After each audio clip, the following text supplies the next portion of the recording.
that is a little on the lighter side, but yet that does not mean that it is not important. This problem has been faced by mostly every country right now, and economy if you want to call it, this is an economic conference. And we have a solution here, which is, I think, pretty reasonable, and we have to prove for that, so let's just get ahead with it. Okay, so the basic issue is whether the social norm that we have, that the toilet seat should be kept down after use, whether it is efficient, whether it is the best strategy, or what is the basic funda about the social norm. So, okay, now we'll just tell you what the model is like. So we are basically using game theory. Now game theory, if some of you don't know, is basically, so you play games and there is a strategy in every game. So if you're playing tic-tac-toe, you have a strategy of probably putting a cross or putting an O, and you decide what you want to do depending on what the other person is doing, and that would define your best strategy. This is something like that, and you'll understand as you go ahead. Now when we say it's a non-cooperative game, that means that the players are in conflict. Now the conflict is basically between the male and the female species. We have two representations of these: Homer, which is the male, and Marge, which is the female. Now initially they live alone and use separate toilets, so there is no problem, everyone does what they want.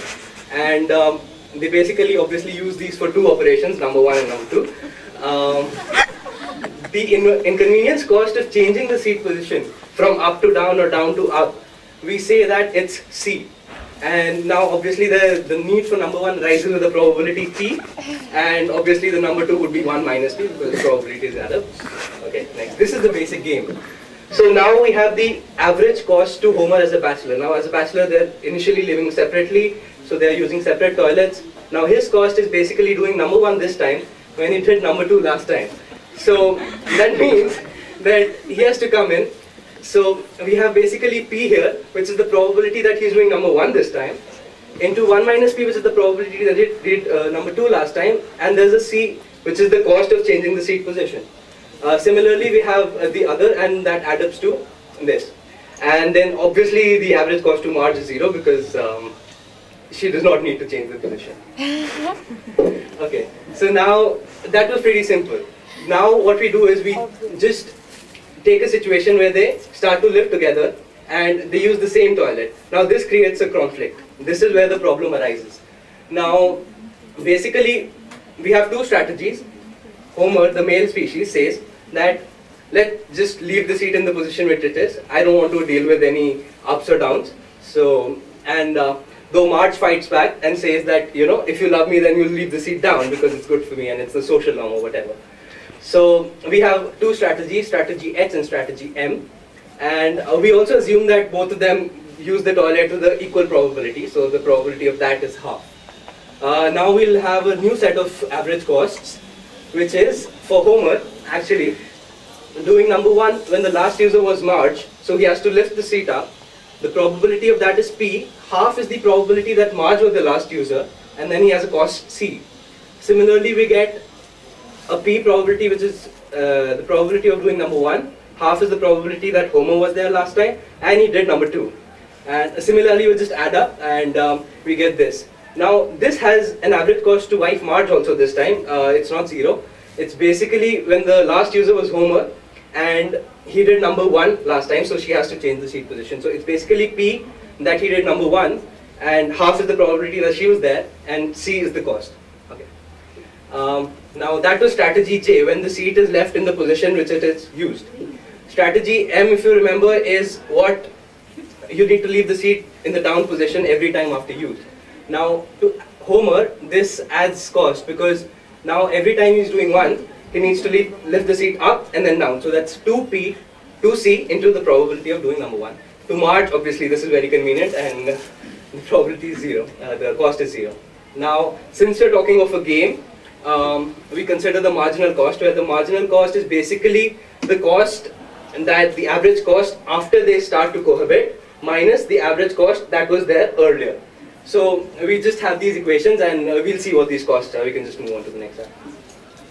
Okay, now there is an additional cost that we talk of here when they cohabit. What happens is if Marge walks into the toilet and she finds the seat in the down position. Oh, sorry, no.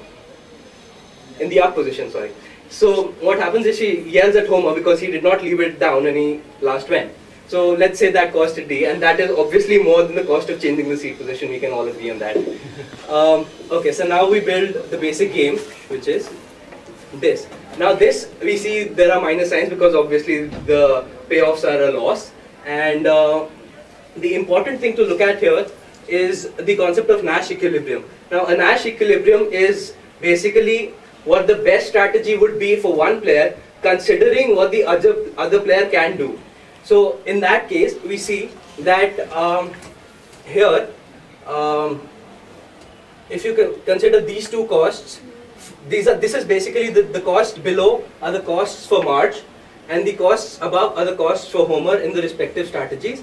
And we see that between M and H, Marge is basically indifferent, and she's indifferent between this also, depending on what Homer does. Now Homer, as you will see, that this is greater than this. That's just maths, you can always go through it. You can trust me on that, I've been through that. And when we come here, this cost is greater than this because this has an added component of the yelling part, which is when Homer is following the H strategy, that means he's leaving the seat in the position used, and Marge wants to keep the seat down in every position. So you have a conflict there, and there's an added cost of D. Next slide, please. Okay, so basically we identify two Nash equilibriums, and now we see that, okay, the best strategy would be either that both of them agree to leave the seat in the position used, or both of them agree to basically leave the seat down, which is the social norm, of course. And we see that there is a concept of the trembling hand. Now what we say is that if, suppose, Marge has a small probability of, tending towards her strategy M, so then we would see that the H Nash equilibrium would not hold, and we would move to this. And that is quite reasonable because obviously everyone wants to pursue their own strategies. Okay, so basically we have two propositions. The equilibrium HH, where both of them leave the seat in the position used, is not trembling hand perfect, whereas MM is. So we say that MM is the Nash equilibrium. That means that is the best strategy. So females can be happy that, okay, the social norm does hold. However, the proposition 2 states that the cost of MM is actually more than the cost of HH. That means that though it is the perfect strategy, it is inefficient. Next slide, please. So we come to the conclusions. So the basic conclusions is that the social norm of leaving the toilet seat down is inefficient because the cost in the strategy M, M is more. So, but yet the strategy, the social norm is the best strategy for both players. Now, it may all seem very vague. It's a very abstract concept, but it has some important implications. Here we are trying to tell you that the fact that people believe in social norms blindly is not actually a very fair thing to do. It is actually possible to scientifically prove what is inefficient, and if we can really show, and there's another paper by Azar, and that shows that the concept of tipping the waiters is actually a socially a superior act, and it actually increases the social outcomes. So basically this is a small part of all the literature that's been written in the field of social norms and how they are actually, how they can actually be put in a model and analyzed. That is what, and we actually have an interesting fact to share with you, which is that this paper was not by an Indian, obviously, and because Indians already have a solution to the problem, they use the Indian seat. So, thank you very much. These are the references. Yeah, could we have questions? Anything else? Do we have any other questions? Okay. What kind of situations are you talking about? I mean, you have prepared the model, so you are in a better state. I mean, say one has a stomach upset, so we are not taking exceptions into account. And anyways, the model will still hold because the model will still hold because we'll just say that 1 minus p will be greater than p in that case. नहीं नहीं, यही sir खून P के जा रहा है, तभी आजकल हम लोग बारीक होते जा रहे हैं। बदतमीजी मत करो, point should be noted. Watch movie. 2 reel